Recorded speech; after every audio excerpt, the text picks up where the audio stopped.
Voltamos com o nosso TV Cidadã, com ela, Nadir Nóbrega, que é PhD em artes cênicas, militante, coreógrafa, também diretora do Museu Theo Brandão. E no bloco anterior a gente estava falando sobre os seus 2 livros publicados. A gente quer saber qual o nome dos livros e a gente sabe que você foi a primeira que começou a escrever sobre dança, né, dança afro aqui no Brasil. Conta pra gente como foi isso.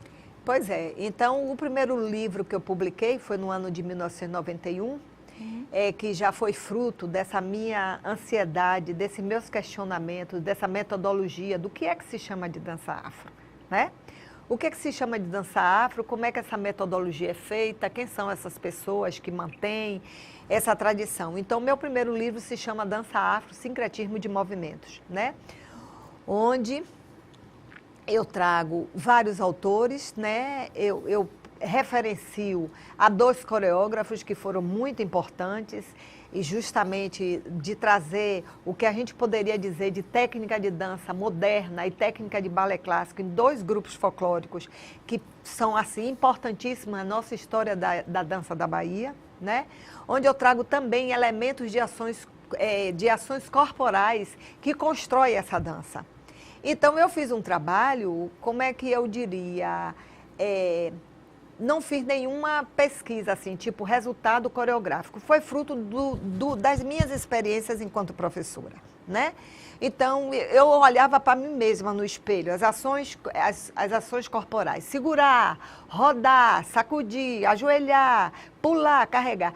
Alguns elementos básicos que são muito bem vistos, são visíveis, né? Para qualquer leigo, dentro do que a gente pode chamar de dança afro.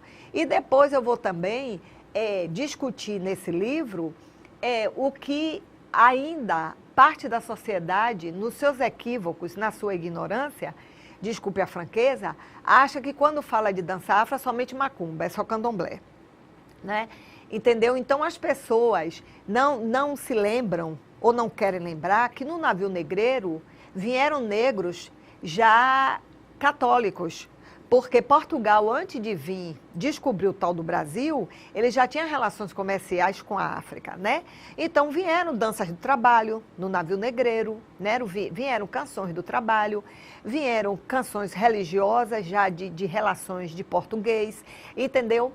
Já tinha relações de danças sociais de português com escravos, entendeu? Então, quando a gente vai criar, justamente compor essa nomenclatura do que é dança afro, então mostro para as pessoas que afro é a relação com a África, mas não é a questão religiosa em si. Esse foi o primeiro livro. E o segundo livro já é o fruto da minha dissertação, onde eu também percebi essa lacuna, né, existente dentro da escola de dança da UFBA, de não se falar de um coreógrafo negro norte-americano que ficou durante 7 anos dirigindo a companhia, sendo nosso professor, levando o nome da escola de dança e do Brasil, porque foi com ele que nós fomos para a Nigéria, foi a convite do Ministério da Cultura. Então, ele leva o nome do Brasil para outras partes do mundo, em especial na Nigéria, né, que é isso que eu referencio. E aí também não se escrevia nada sobre ele, nem se falava, ou seja, mais um negro. Mas um negro que está ali fazendo qualquer coisa. Ser esquecido. E que seria esquecido. Que precisou vir um negro norte-americano para dizer que eu sou negra, que eu tenho uma cultura muito importante.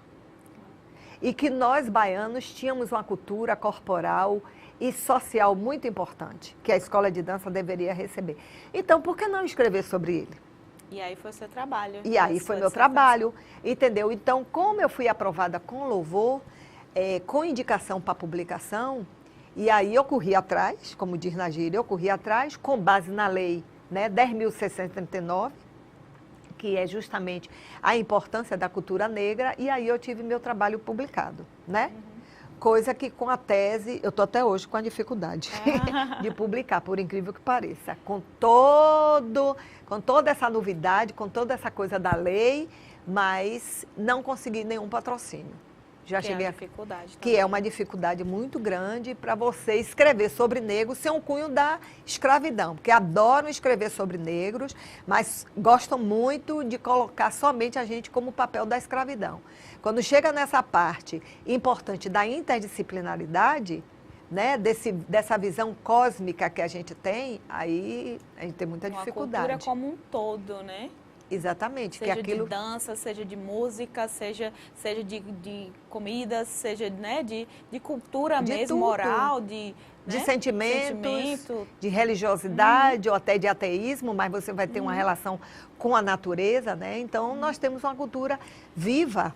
Agora, Nadir, a gente vê que, não sei se é o povo de Salvador que é assim, eu tenho contato com os soteropolitanos, eles são, eu sinto que são um pouco mais empoderados mesmo da negritude. Você enxerga isso aqui em Alagoas, você está há 7 anos aqui em Alagoas, desde 2010 que você está aqui, né, na Universidade Federal de Alagoas. Como é que você enxerga o alagoano negro e também, já que a gente está no mês de março, a mulher alagoana negra?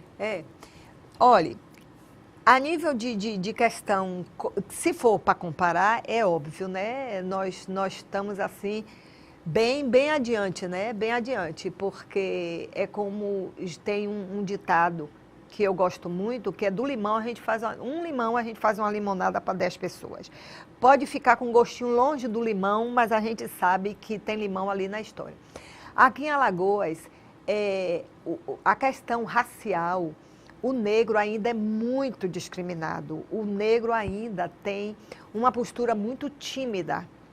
Ele tem muita vergonha de se assumir enquanto negro. Ainda é visível. Comigo aconteceu a semana passada. Muitos negros ainda querem ser chamados de moreninhos, como ainda me chamam de moreninha. Entendeu? E que eu faço questão de dizer que eu não sou moreninha, que moreninha foi meu passado, se é que eu tive esse passado moreno, né? Eu falo assim muito claramente, né? Então, eu vejo que essa questão racial ainda aqui não é tão discutida, tão aceita pelo próprio negro. Né?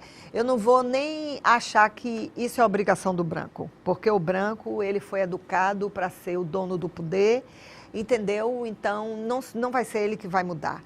Eu acho que nós negros é que temos que mudar. É a gente se enxergar enquanto uma pessoa como outra qualquer, com virtudes e com defeitos, né? Com alegrias e com tristezas, não é?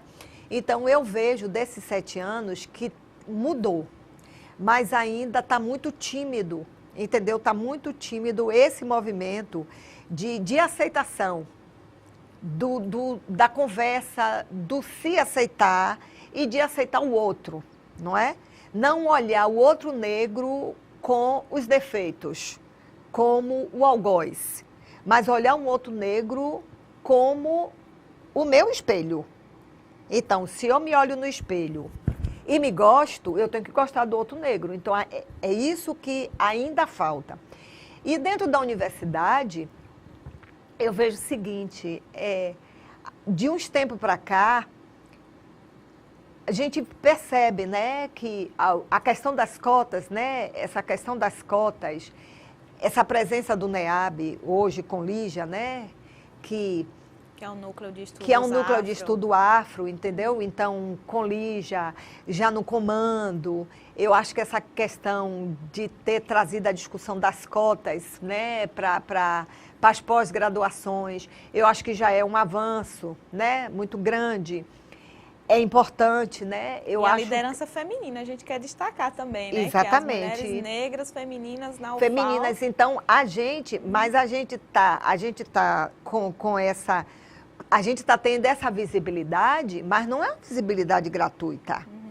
Nós estamos sendo visíveis porque a gente está ali o tempo todo dizendo quem somos e de onde viemos e o que é que nós queremos.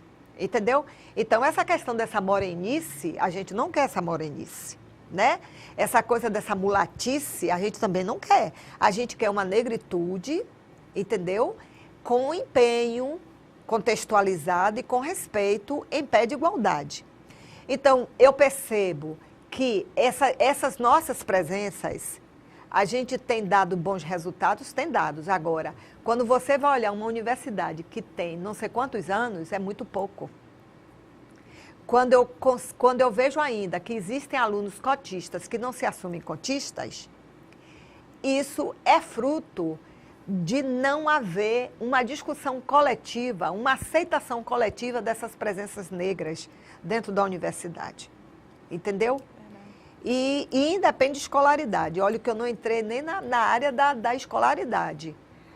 Porque o racial, ele é tão perverso que muitas pessoas não enxergam nós negros com a escolaridade maior. Entendeu? Qual é o problema?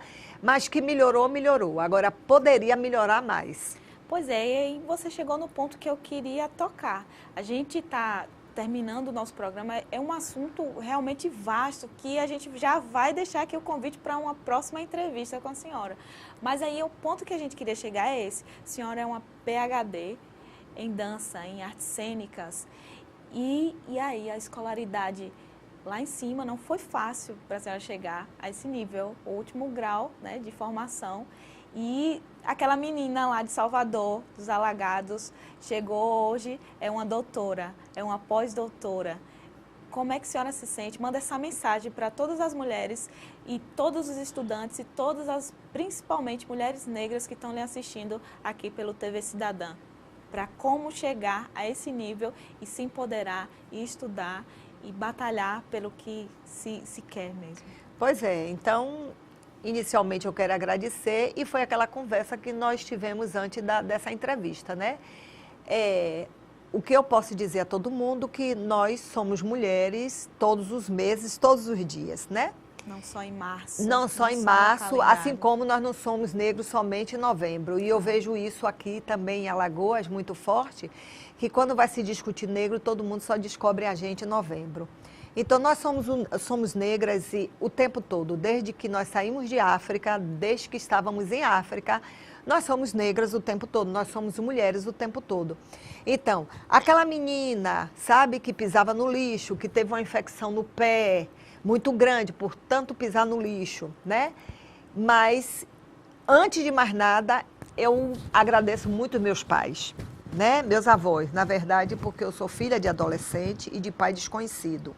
Que esse também é um problema muito grande para nós mulheres negras. Quem são esses maridos, quem são esses pais?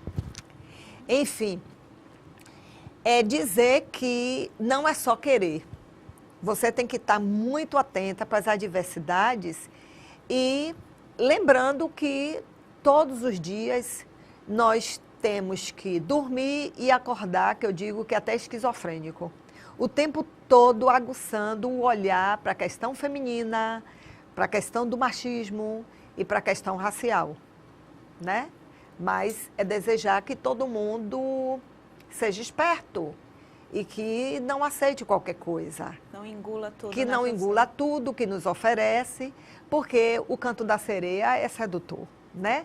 É Agora, estudar também é importante, né? É muito importante você estudar e lutar nesse processo mesmo de sermos iguais, né? É verdade. Professora, obrigada por sua presença. Obrigada também, telespectador do TV Cidadã. Até a próxima.